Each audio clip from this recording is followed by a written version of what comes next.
E aí então a gente vai ver agora o segundo livro, Mundo Espírita ou dos Espíritos. E olha a inteligência do codificador, porque para a gente chegar até as leis, porque daqui a pouquinho a gente vai entrar nas leis naturais, que são muito interessantes esses estudos, é preciso que todos nós tenhamos uma convicção com relação à existência dos espíritos. Porque se nós não tivermos essa convicção que espírito existe, não tem como a gente estudar a doutrina espírita. Mas todos nós, já ouvimos histórias assim de fantasmas, de casa assombrada, de avó que veio receber não sei quem, de alguém que telefonou e a gente fala, nossa, mas o fulano faz tanto tempo, e no outro dia ele telefona, manda uma mensagem. Há poucos dias, anteontem mesmo, nos aconteceu uma história interessante. Era uma companheira nossa de casa espírita e por alguns motivos ela mudou para a Europa e tal, mas ela mandava sempre mensagens. Coisa de uns 3 meses, ela deixou de mandar mensagem. E eu comecei a pensar, falei, mas o que está acontecendo? Ela deixou de mandar mensagem, mandava mensagem não recebia.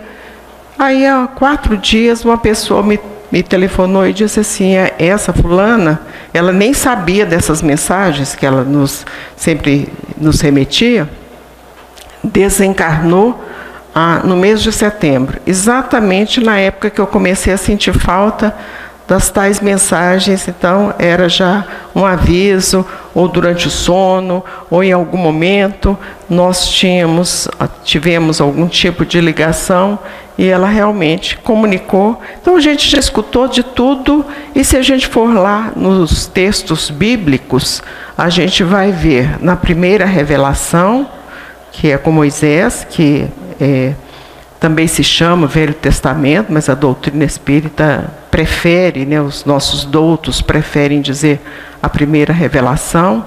Nós vamos ver muitas e muitas situações de mediunidade ali, no Velho Testamento. O próprio Moisés, quando ele proíbe a comunicação dos espíritos, é porque elas existiam.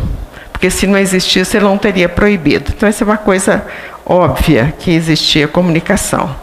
E aqueles que ainda imaginam que essas comunicações devem continuar proibidas, nós lembramos que Jesus foi aquele que derrogou, quer dizer, tirou de lado todas essas orientações de Moisés, quando ele mesmo se materializa, quando ele mesmo se manifesta ali no túmulo, e o Pentecostes é a grande derrogação das leis mosaicas com relação à proibição de espíritos. E Jesus vai falar, Paulo vai falar, as cartas de Paulo dirão também da importância e dos momentos que a mediunidade existe em toda a história da humanidade. Velho Testamento, primeira revelação, segunda revelação e terceira revelação. Se a gente pegar a história do cristianismo, e sobretudo da Idade Média, quantos e quantos foram queimados vivos porque eram médiuns. E como eles eram considerados hereges, a morte era queimado vivo. Vocês arriscam aí o nome de um que foi queimado vivo, ou de uma? A Joana d'Arc. Nossa, mas com uma assessoria dessa aqui, a gente não precisa de mais nada na vida. A Joana d'Arc, né? E por que, João, já que você está aí mesmo, por que foi que ela foi queimada viva? O que aconteceu com ela? Bruxa, porque ela ouvia voz. Agora você imagina, a gente agora mesmo, nós estamos com um problema ali de som, todo mundo estava escutando o som, porque estava tocando, né? Só porque a pessoa que é desprovida de audição e que não estava ouvindo. Pois não. Ian Rus, outro também que foi queimado vivo, Jordano Bruno, olha aqui, ó, essa turma aqui, daqui a pouco vocês passam para cá e eu vou para lá, viu? Muito bom mesmo, né? Então eles ouviam voz, né? Então vamos seguir aqui. Então é por isso que o Kardec fez então esse trabalho nessas proporções, né? E aí vem a origem e a natureza dos espíritos. E nós, embora seja muito extenso esse estudo, porque é o estudo que a gente faz lá na segunda-feira, no sábado. No sábado, lá na mansão, às 7 horas da manhã, todos estão convidados a participar. Aqueles que não puderem, também está no YouTube, e Instagram, e Face, e outras coisas mais. Então, a origem é a natureza dos espíritos. Vamos ver de onde que eles vêm e para onde que eles vão, né?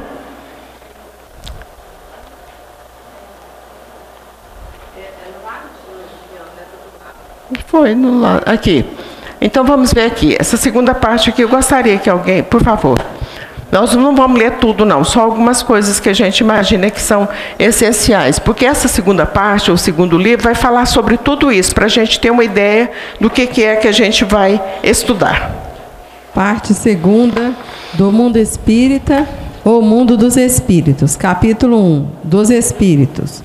Capítulo 2, da encarnação dos espíritos. Capítulo 3, da volta do espírito extinta a vida corpórea à vida espiritual. Capítulo 4, da pluralidade das existências. Capítulo 5, considerações sobre a pluralidade das existências. Capítulo 6, da vida espírita. Capítulo 7, da volta do espírito à vida corporal. Capítulo 8, da emancipação da alma. Capítulo 9, da intervenção dos espíritos no mundo corporal. Capítulo 10, das ocupações e missões dos espíritos. Capítulo 11, dos 3 reinos. Então aqui a gente podia ficar dias e dias só falando sobre a existência dos espíritos. Mas é claro que todos nós acreditamos na existência dos espíritos. Ou não? Todo mundo acredita, né, na existência dos espíritos, porque senão, como é que ia fazer? E da encarnação dos espíritos, esse já é o item 2 ali, ó, da encarnação dos espíritos. A encarnação é uma questão de justiça. Nós vimos no último filme, e todos estão convidados, sempre na última quarta-feira de cada mês a gente passa um filme lá na mansão, é Sessão Pipoca. Nós vimos o último filme, que é um filme americano, de uma atriz americana, com história americana, de uma jovem que se casada com filho e lembra da encarnação anterior dela. E ela, depois de muitas dificuldades e muitos desafios, ela vai à cidade e lá ela se encontra com aquelas senhores muito idosos que tinham sido filhos dela na encarnação anterior.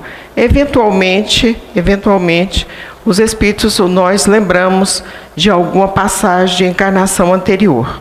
Mas não precisa da gente lembrar só na fisionomia da pessoa. Você sabe se ela foi um senhor feudal, se ela foi um padre, o que ela foi na vida. Já contei uma história, talvez não aqui, de um companheiro nosso, dirigente de casa espírita, que não recebeu uma correspondência da federação. Isso é coisa de 20 anos, por aí assim. Não recebeu a correspondência da federação, era um evento que precisava de comparecer, ele não foi. Aí o presidente da federação chamou um boy e disse a ele assim: você vai lá na casa do fulano e vai ter um protocolo, um papel, um livro, que ele vai assinar aqui que recebeu a carta. Saiu de lá, foi lá na casa, não tem centro espírita misturado, não tem igreja, não tem nada. Quando ele volta, trazendo o protocolo que a pessoa tinha assinado, ele disse para o então presidente da Federação Espírita: o padre assinou aqui. Ninguém falou que era padre, ele não foi em igreja, quer dizer, só de olhar para a pessoa, você vê que era um padre, mas de vez em quando você olha também e vê que é bispo, cardeal e por aí. E por isso é que o Chico dizia que no movimento espírita, a grande maioria são padres e freiras, aqueles que estão nas lides da doutrina espírita mesmo, são padres e freiras, ou são franceses. Franceses, nós também já contamos a história, como é que foi que muitos franceses reencarnaram no Brasil. Se por acaso alguém não souber e quiser, a gente pode dizer em outro momento, porque agora, se a gente for contar, a gente não chega ao final dessa história aqui. Então, encarnação é questão de justiça, e ela foi retirada da Bíblia, dos textos sagrados, por uma conveniência. falamos isso no sábado lá na mansão. Foi uma imperatriz que tinha muito medo de reencarnar sendo serva, ou às vezes até pior do que serva.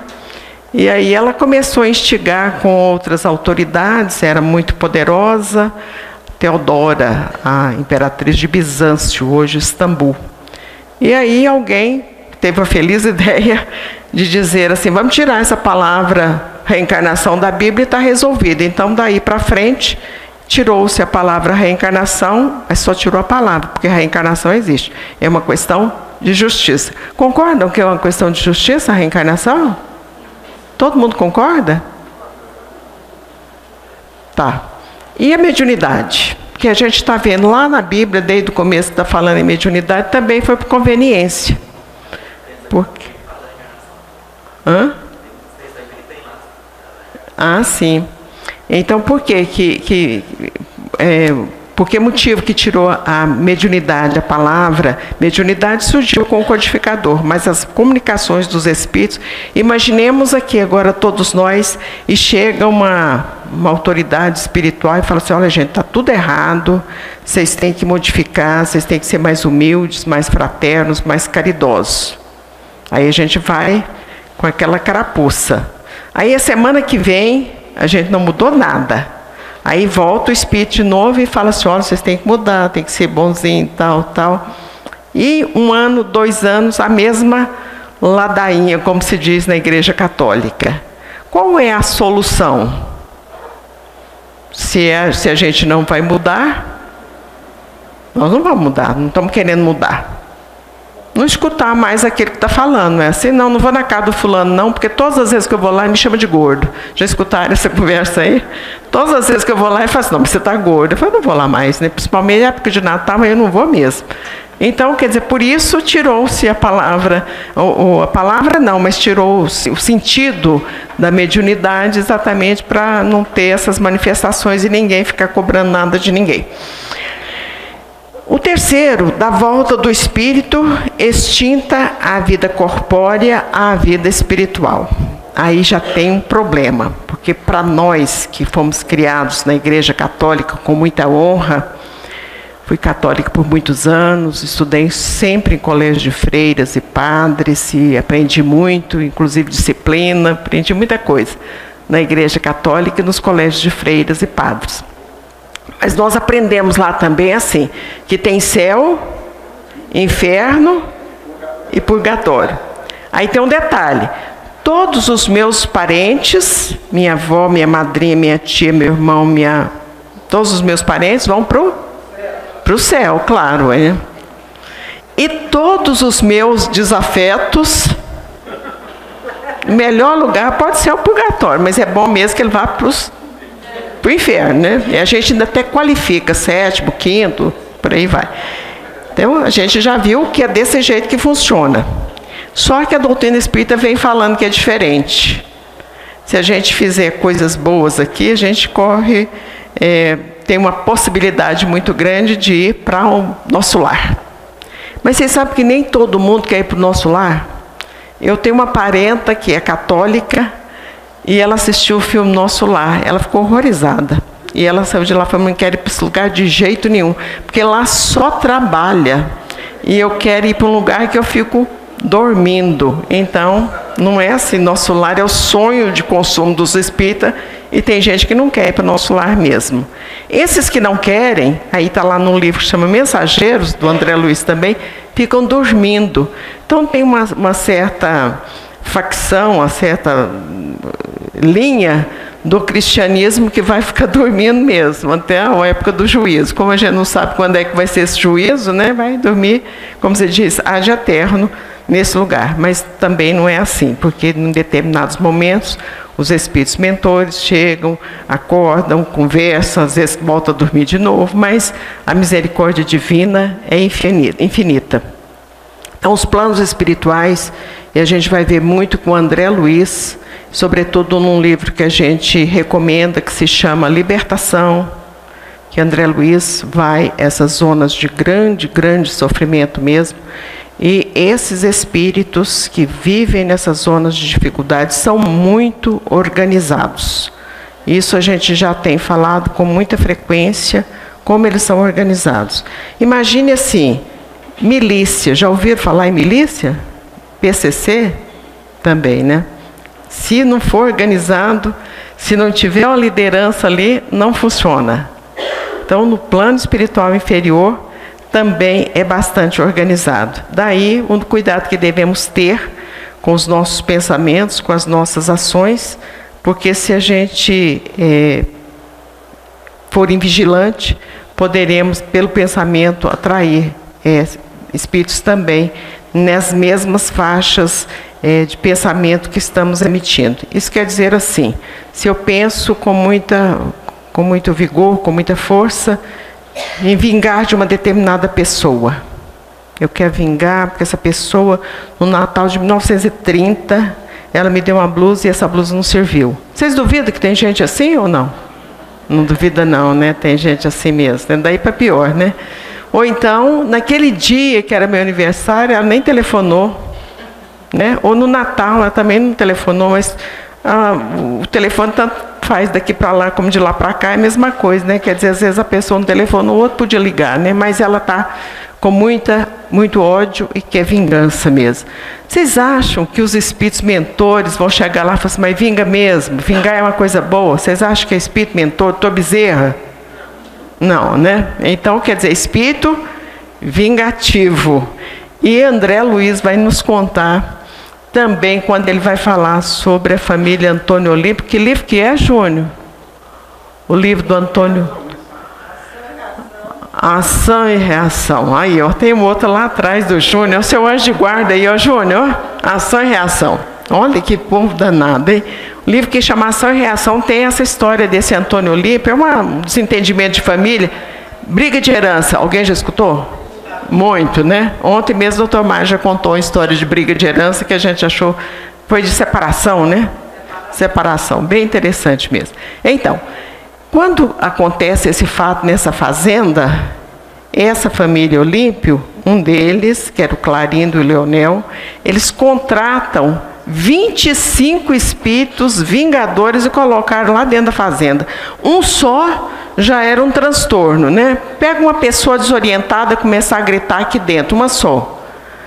É um transtorno. Pois 25 espíritos vingadores dentro da fazenda. Aí nada ia para frente mesmo. E aquela dificuldade toda, que leia o livro, que vocês vão gostar muito. A história do Antônio Olímpio, do Leonel, do Luiz Olímpio, da família Olímpio, do Clarindo, essa história aí. Então, o espírito vai ser recebido de acordo com a sua postura, o que ele realizou no plano espiritual. Um outro livro muito interessante também, chama-se Voltei, vai contar a história de um ex-diretor da Federação Espírita Brasileira. Porque as pessoas acham assim, aquele que é líder do movimento espírita, ele já está santificado e que ele não tem problema, ele não adoece, não acontece nada com ele, não tem cheque para pagar, cartão de crédito estourado. Vocês acham assim que é só maravilha? Não, é igual a todo mundo mesmo. Adoece, tem dor de cabeça, tem dor de barriga, dor nas costas e por aí vai. Tem todas as dificuldades próprias de uma pessoa normal. E com detalhe, aquele que está às vezes à frente é o mais devedor de todos. É misericórdia divina, vai lá, fica lá na frente. Por isso que de vez em quando a gente brinca com a turma aí, fala assim, eu falei para vocês não fazer desse jeito, vocês fizeram, agora está todo mundo no mesmo barco aí, tentando se salvar. Então, quer dizer, quando a gente está nessa dificuldade, com esses problemas todos que as lideranças espíritas têm e todo mundo tem, evidentemente que os espíritos que estão próximos de nós vão nos atender de uma maneira muito especial, vão nos trazer mais serenidade, mais paz, mas dificuldade todas as pessoas têm. E aí esse dirigente da Federação Espírita Brasileira chamava-se Frederico Figner. Ele, na verdade, nem era brasileiro. Chegou lá da Europa e vem descendo, chegou lá no Pará até chegar ao Rio de Janeiro, ficou muito rico. Ele era dono de uma loja de gravação, a gravadora Odeon, os mais antigos aí vão se lembrar. Alguém aqui lembra da Odeon? Casa Edson, só os mais antigos. Então, como só tem gente nova aqui, não vai lembrar de jeito nenhum. O senhor lembra? Lembra? Olha, achei um ali, que é meu companheiro, eu também lembro dessa história aí. Então, quando ele adoeceu, ele começou a dizer para as pessoas que ele ia mandar mensagens. Só que lá a coisa é diferente, não é assim de qualquer maneira, não. Chegou lá, não conseguiu mandar mensagem nenhuma. Aí ele falou assim, eu tenho um amigo lá em Uberaba, é o Chico Xavier, vou lá. E chegou lá e o Emmanuel estava na porta, né? Aí falou, Emmanuel, eu vim aqui, do espírito para espírito, né? Eu vim aqui porque eu quero escrever um livro. O Emmanuel falou, não, mas aqui, não, como se diz, não é bagunçado desse jeito, não. Você tem que entrar na fila. Falei, mas espírito para espírito, né? Só pensamento. Mas o André Luiz nem espírita era e escreveu esses livros todos. E o Emmanuel, vocês conhecem o Emmanuel, né? Firmeza dele, diz que a Joana é pior, não sei. Mas dizem que a Joana é pior que o Emmanuel, assim, na dureza mesmo. Aí o Emmanuel responde para ele, mas, esse mas do Emmanuel é terrível. Mas, porém, contudo, todavia, entretanto, ele vai mudar o curso da história. Começou aqui, a hora que eu falar mais, você pode saber. É para você trabalhar mais, você ficar bonzinho, para você ficar cada vez melhor. Mas o André Luiz ficou 700 dias próximo ao Chico para assimilar as energias, para ter harmonia, para poder escrever o livro. Você fica na fila que você vai escrever o livro. E aí ele escreveu. O livro chama-se Voltei. É um livro lindo. Mas ele começa contando o seguinte, que ele ficou muito humilhado. Porque ele imaginou assim, sou diretor, né? Vou chegar lá, vou estar do lado do Dr. Bezerra, com a mesma força, Bittencourt Sampaio. E chegou lá, ele era opaco. Ele foi muito bem recebido, mas ele era opaco, ele não tinha brilho. E aí, então, foi motivo de muita tristeza. Por quê? Porque tinha essa vaidade, tinha esse orgulho de imaginar que era uma pessoa de posse, que podia fazer acontecer. Então, no plano espiritual, os valores são diferenciados. Da pluralidade das existências. Isso aqui também a gente não tem dúvida, não. Ou tem? E tem, Júnior? Não tem dúvida, não, né? Pluralidade das existências? Tem, doutor Watman? Tem não, né? Não tem dúvida nenhuma da pluralidade das existências. O que nós estamos querendo dizer com relação à pluralidade das existências? É que nós nascemos, morremos, renascemos às vezes e evoluímos sempre. Esta é a proposta de Deus para todas as suas criaturas. No túmulo do codificador, que foi uma doação dos belgas, dos espíritas belgas a ele, está escrito, nascer no túmulo do codificador, Allan Kardec, em Paris. Nascer, morrer, renascer às vezes, evoluir sempre. Esta é a lei. Então nós vamos nascendo, morrendo, renascendo até atingirmos a perfeição. Aí o detalhe, né? Vamos ter que conviver com aquelas pessoas que por algum motivo nos tira do sério, nos traz impaciência e essas dificuldades familiares. A família que a gente tem é a família que nós precisamos e merecemos. Mas às vezes a gente também tem enfermidades e a gente aprende com o Emmanuel que a enfermidade é a cura. Aí a pessoa está com diabetes, ela fala, meu Deus, mas isso é cura? Que coisa mórbida, né? Coisa triste. E aí a gente vai lá no colo, um companheiro nosso, há coisa de 20 anos, companheiro aqui da nossa casa. Coisa de 20 anos, ele foi diagnosticado com diabetes. E ele nos disse assim, melhor coisa que aconteceu na minha vida. Aí se assusta, fala, mas como que pode, né? Porque eu fiquei disciplinado para comer. Eu como só o que eu posso comer. Outro dia nós ouvimos o depoimento de uma companheira nossa também, que teve uma enfermidade muito grave. Ela falou, bendito o momento que eu tive essa enfermidade. Porque eu me tornei mais humilde, eu procurei a casa espírita e essa casa espírita me deu o respaldo que eu preciso. Então, enfermidade, se a gente revoltar, a gente vai continuar enfermo. O diabético, né, pelo fato dele revoltar, que ele vai sarar, né? Pelo fato dele comer de noite escondido, né? Porque vocês conhecem algum que faça isso? Muitos, né? Muitos, né? É pelo fato dele comer de noite escondido, revoltado, brigando, que ele vai sarar, a enfermidade dele vai continuar. Então, trazer a enfermidade, entender que a enfermidade é o processo da cura, porque nós temos que curar é o nosso espírito. Às vezes é pelo orgulho, pela vaidade, ou por qualquer outros sentimentos. E aí a gente não vai dar continuidade, nós estamos parando sobre a pluralidade das existências, né? Só para vocês terem uma ideia como é que é esse trabalho lá das 7 horas, a gente passa muito rápido aqui.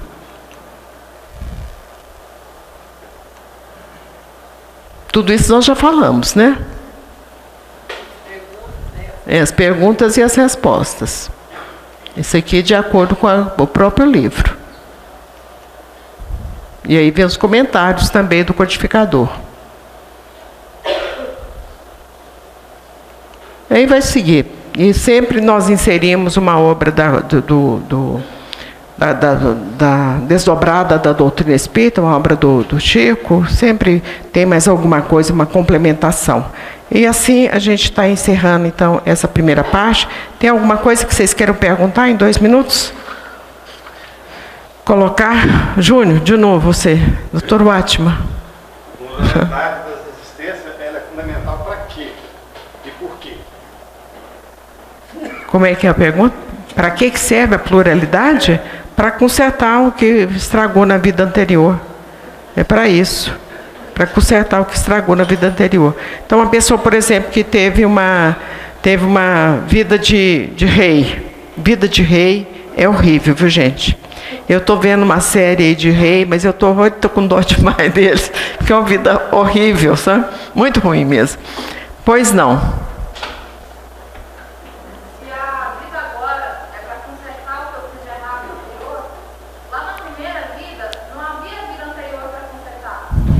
Não. Aí Deus te outorgou a inteligência e o livre-arbítrio. 2 situações, te deu inteligência e livre-arbítrio. Isso é uma outorga, uma dádiva de Deus para a pessoa. Aí você poderia seguir vários caminhos. Você tem inteligência, você pode escolher. Você escolheu o caminho mais curto, mais simples, mais fácil e resolveu sua vida. Outro passou por um caminho de mais tortuoso, com mais dificuldades, e as coisas foram complicando para ele. Porque ninguém vai viver sozinho. Então, naquele momento, teve um pai, teve uma mãe, teve um irmão, teve um marido, uma mulher, um companheiro, um amigo. Começou brigando por conta de um pedaço de osso. Só tinha uma caça, caçaram lá um tatu, e aí começaram a brigar por conta do pedaço do tatu. Aí tinha que ter um árbitro, quer dizer, tinha que ter um juiz lá para resolver o problema.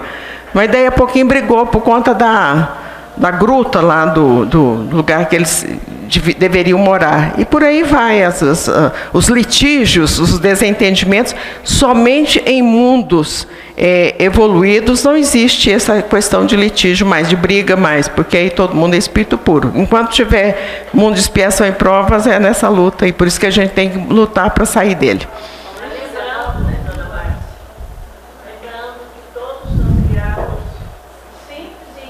Sim, no sentido de nada saber, dotado de livre-arbítrio e inteligência. É. Ele não criou só lá atrás, não, está criando sempre. Simples e ignorantes. E a gente vai ver essa questão da criação daqui a pouco também. 1019 perguntas. Nós estamos na 80? Tem muita coisa para caminhar ainda, né? Então, que Jesus nos abençoe. O Júnior vai cantar uma música muito linda agora, porque o Júnior hoje ele foi meu assessor mesmo. Precisava de ser todos os dias aqui do meu lado me ajudando. A hora que eu engasgar aqui, você fala assim, não é desse jeito, não. Eu agradeço muito a você. Bondade da Márcia, viu? Agradeço muito a você que nos assistiu pela internet, lhe desejando um ano de 2020 sempre junto conosco. Qualquer dificuldade, qualquer aflição, busque o Consolador prometido, que é a doutrina espírita. Tenha todos uma boa noite.